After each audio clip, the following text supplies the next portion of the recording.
ஏய் சாப்பாடு ரெடியா? ஒரு 10 நிமிஷங்க, ரெடி ஆயிடுச்சு. காலைல இருந்து சமைக்காம என்ன பண்ணிட்டு இருக்க? என்னங்க இப்படி கேக்குறீங்க? காலையில இருந்து வீடு ஃபுல்லா. அப்பா சாமி, நீ பார்த்த 4 வேலைய அப்படியே கலெக்டர் வேலை மாதிரி பில்டப் பண்ணாத சரியா? ஏய், அந்த ஷூவை பாலிஷ் போட்டு வைக்க சொன்னனே, அதையாச்சும் பண்ணியா? இல்லங்க, மறந்துட்டேன். அலட்சியண்டி உனக்கு. வீட்டுல எப்ப பார்த்தாலும் சாப்பிட்டு சாப்பிட்டு சும்மா ஜாலியா உட்காந்துருக்கல, அதான் சோம்பேறித்தனம் கூடி போயிடுச்சு. அண்ணே, நானும் பார்த்துட்டே இருக்க, ரொம்ப நாள் அண்ணியை திட்டிகிட்டே இருக்க. ஒரு நாளாச்சு நீ அவங்க இடத்துல இருந்து பாரு, அப்பதான் அவங்க அருமை என்னன்னு உனக்கு புரியும். ஏய், நீ என்ன உங்க அண்ணிக்கு சப்போர்ட்டா? ஏய் கௌசி, என்னாச்சு? கையில கட்டு போட்டிருக்க? அண்ணே, அண்ணி காலைல கிச்சனில் விழுந்துட்டாங்க. லைட்டாக போன் கிராக் ஆயிருக்கு. 1 மாதம் 2 மாதம் சரியானு சொல்லியிருக்காங்க. எனக்கு ஒரு கால் பண்ண வேண்டியதானடா? நீங்கள் உனக்கு ஏதோ ஆஃபீஸில் முக்கியமான மீட்டிங் இருக்குது, அண்ணி தான் உன்னை டிஸ்டர்ப் பண்ண வேணான்னு சொன்னாங்க. இப்போ பரவாயில்லையா? பரவாயில்லங்க. சரி, நீ ரொம்ப ஸ்ட்ரெயின் பண்ணிக்காத, ரெஸ்ட் எடு. அண்ணே, நாளைக்கு காலைல ஒரு 5:30 எழுந்துச்சு. ஏன்டா? ஆமாண்ணே, அண்ணி துணி, ஏன் துணி, ஓன் துணி, இதெல்லாம் நீ தான் துவைக்கணும். எனக்கு படிக்கிற வேலை இருக்குப்பா. டேய் அண்ணே, காலேஜுக்கு டைம் ஆயிடுச்சுண்ணே, சமைச்சிட்டியா? டேய், ஒரு 10 நிமிஷம்டா.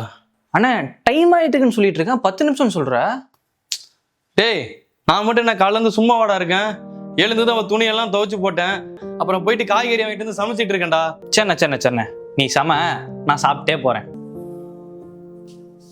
டேய் இந்தடா. அண்ணே, என்னென்ன சமைச்சிருக்க? கன்றாவியா இருக்கு.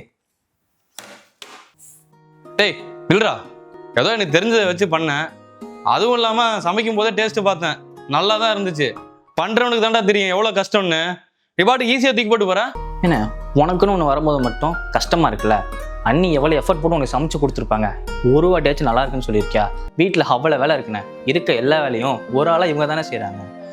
இங்கே நம்ம எல்லாம் மாறி போச்சுன்னு நினச்சிட்டு இருக்கோம், ஆனால் இன்னும் பல இடத்துல இந்த மாதிரி நடந்துட்டு தானே இருக்கு.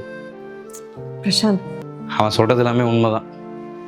இன்னைக்கு கஷ்டப்பட்டு ஒவ்வொரு வேலையா பார்க்கும்போது தான் அவன் மேல இருக்க மரியாதை எனக்கு அதிகமாச்சு. அண்ணே, மாற்றம் ஒன்று வேணும்னா அதை நம்ம வீட்டில் இருந்தானே ஆரம்பிக்கும். கௌசி, நீ நல்லா ரெஸ்ட் எடு. நானும் பிரசாந்தும் உன் கை சரியாகிற வரைக்கும் எல்லா வேலையும் பார்த்துக்கிறோம் சரியா? அண்ணே, உன்கிட்ட ஒரு உண்மையை சொல்லணும், அண்ணி கையில் எந்த பிரச்சனையுமே இல்லைண்ணே. அண்ணே, அண்ணியோட கஷ்டம் பூர்ணம் தானே நானும் அண்ணியோட சின்னதாக ஒரு ப்ராங்க் பண்ணோம். ஆடா பாவீங்களா, எனக்கு அப்போ இவங்க மேலே சந்தேகம் வந்துச்சுடா. சரி இருந்தாலும் பரவாயில்ல, இப்படி நீங்களாம் பண்ணதால தான் அவள் எவ்வளோ கஷ்டப்படுறாங்கிற விஷயமே எனக்கு புரிய வந்துச்சு.